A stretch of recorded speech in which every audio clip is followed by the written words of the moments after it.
Since I went to O&O, I have learned that spirituality is really important in business, more important than I ever would have imagined before diving into the O&O teachings. Could you explain to me just why this is so important? Because it's something that I really don't hear much about. I studied business at school. I wasn't taught that there at all. So I would really appreciate your answer. Thank you so much, Preethaji. Let us talk about why spirituality is necessary for business leaders from today's perspective. According to The Guardian, nearly 1.6 billion workers are on the verge of losing their livelihoods. This is a staggering number. This is nearly half of the working population of the world. If this situation has to be remedied, if economy has to rebuild itself, if we need to build future economies that are not cancerous, spirituality must get wedded to business. In fact, spirituality must get wedded to politics and education too. So what is spirituality? Spirituality is not a religion. It is not a change of lifestyle.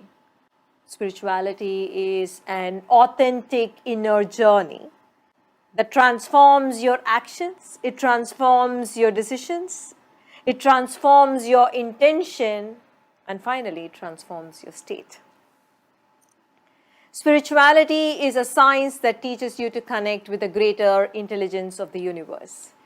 It teaches you to intuit your future course of actions, definitely amidst the current chaos that surrounds you.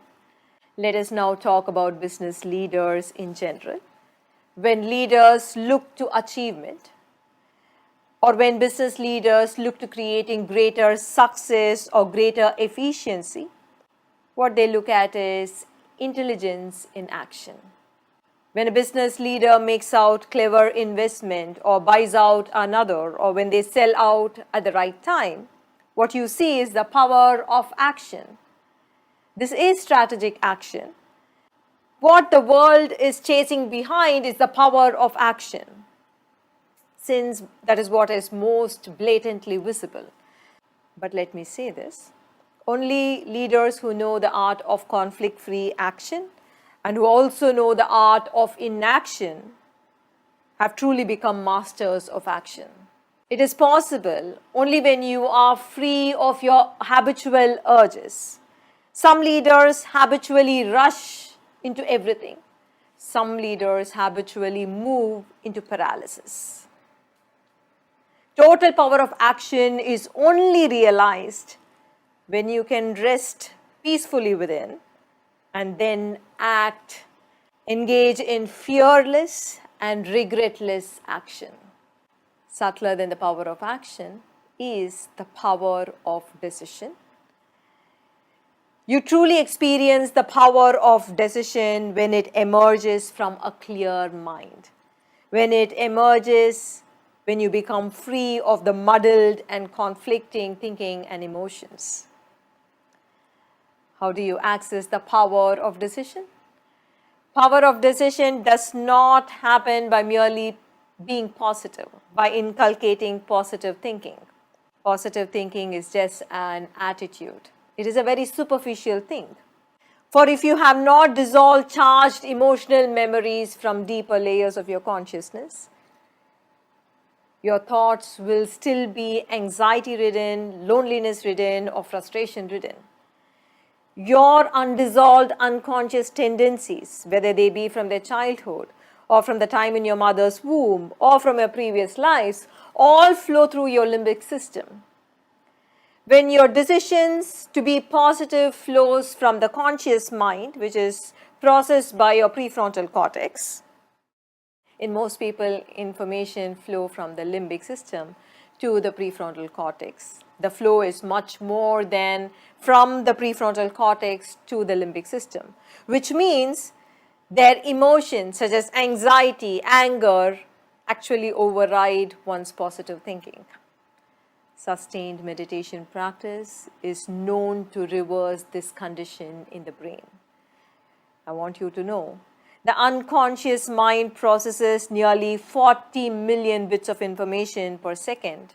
The conscious mind is only processing 40 bits of information per second. Let us move on. Subtler than the power of decision is the power of intention. What is intention? Intention reflects who the beneficiary of a decision is. Is your intention behind a specific decision only to further your own well-being alone? Or is your intention to cause well-being to others too? Much subtler than your intention is your power of your state. What is your state?